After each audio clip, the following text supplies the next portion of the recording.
Pai, do Filho e do Espírito Santo. Amém. Ave Maria, cheia de graça, o Senhor é convosco, bendita sois vós entre as mulheres, bendito é o fruto do vosso ventre, Jesus.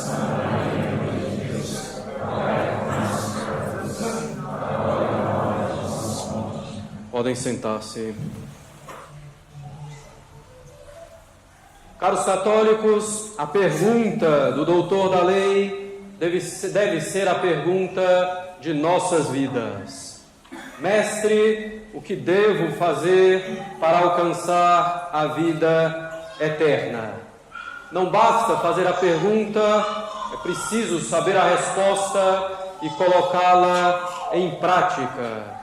O doutor da lei chama nosso Senhor Jesus Cristo de mestre e lhe faz a pergunta para tentá-lo, para ver se o Senhor se opõe à lei mosaica e poder assim condená-lo, ou para ver se o Senhor cai em alguma contradição a fim de desacreditá-lo diante do povo. Nosso Senhor, conhecendo a malícia desse doutor da lei, deixa que o próprio doutor da lei responda. E ele responde muito bem, mostrando conhecimento do que se deve fazer para alcançar a vida eterna, embora não pareça colocar o que sabe em prática. O doutor da lei diz que se deve amar o Senhor Deus com todo o coração, com toda a alma, com todas as forças, com todo o entendimento.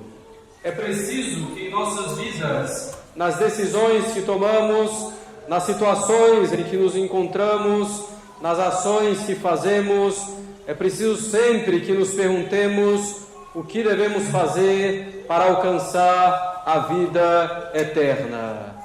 Como nos diz o doutor da lei, confirmado por nosso Senhor, devemos amar o Senhor nosso Deus de todo o coração.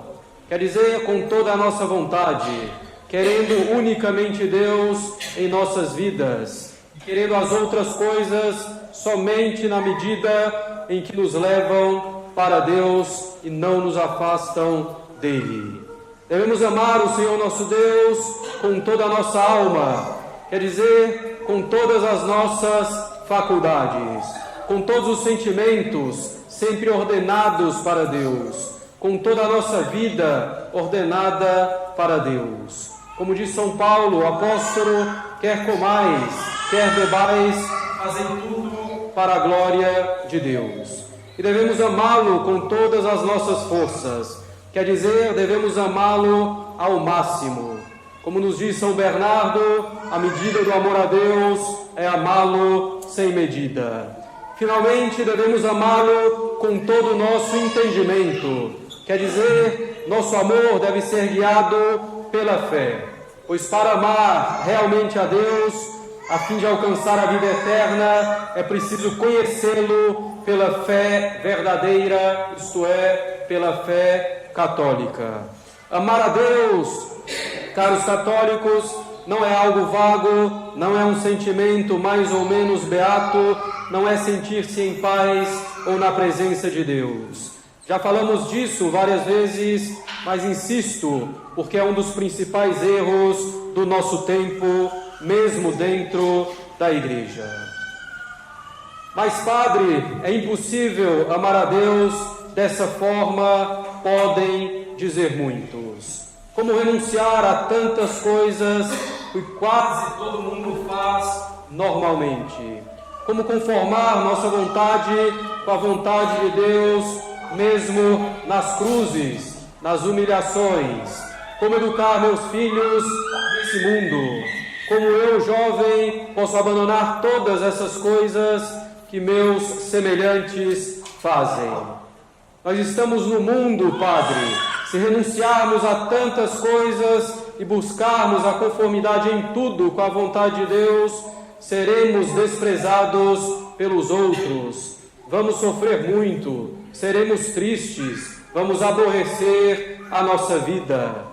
É impossível, Padre, conseguir viver de modo verdadeiramente católico nesse mundo em que o pecado nos espera no próximo passo. É impossível amar a Deus, poderiam dizer, com todo o nosso ser. É impossível na sociedade em que vivemos e no momento de crise por que passa a Igreja. Nós temos que nos dividir entre Deus e o mundo. Se não fizermos, Padre, será impossível viver. Eis aqui, caros católicos, a tentação do desespero. Eis a tentação daquele que busca seguir a Cristo, que quer fazê-lo bem, mas que diante de tantas dificuldades e cruzes e oposições, vai pouco a pouco desanimando, arrefecendo, e tem a forte tentação de desistir ou de se contentar com a mediocridade. E quantos, de fato, terminam desistindo, dizendo que preferem abandonar tudo, já que não são capazes de amar a Deus inteiramente. Diante dessa tentação de desespero, é preciso reagir com a esperança sobrenatural, caros católicos. Lembremos-nos que em nenhum momento Nosso Senhor prometeu a paz, como o mundo a entende aqui na terra. Ao contrário, Ele prometeu a espada. Ele disse que seus discípulos deveriam carregar a cruz seguindo.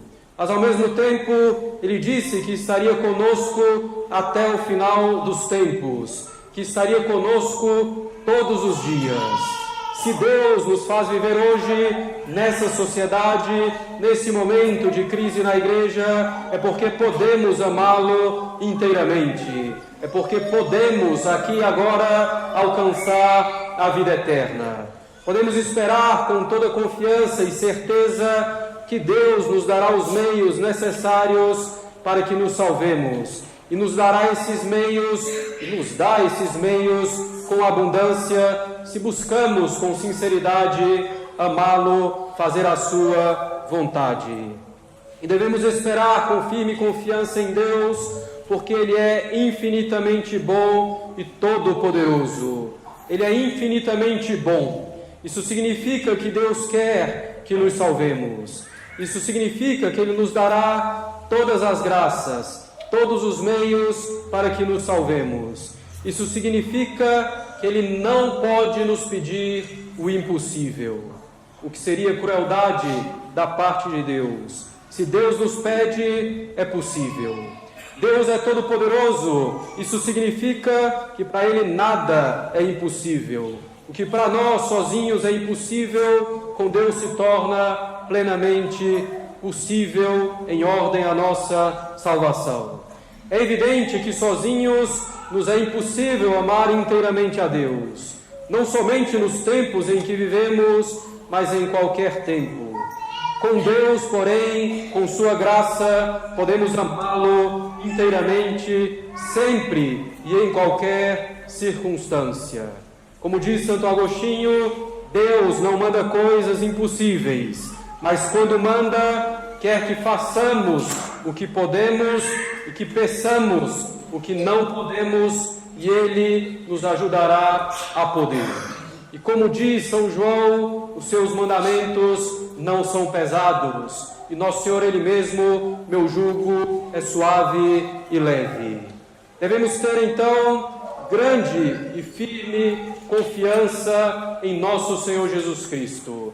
Devemos ter essa firme confiança também, porque Ele é o bom samaritano da parábola de hoje. Caros católicos, o homem despojado dos seus bens e ferido somos nós, a humanidade, despojada da graça pelo pecado e ferida com suas más inclinações, consequências do pecado. Aquele homem descia de Jerusalém para Jericó. Jerusalém significa a pátria celeste, a virtude, o bem. Era uma cidade elevada numa montanha.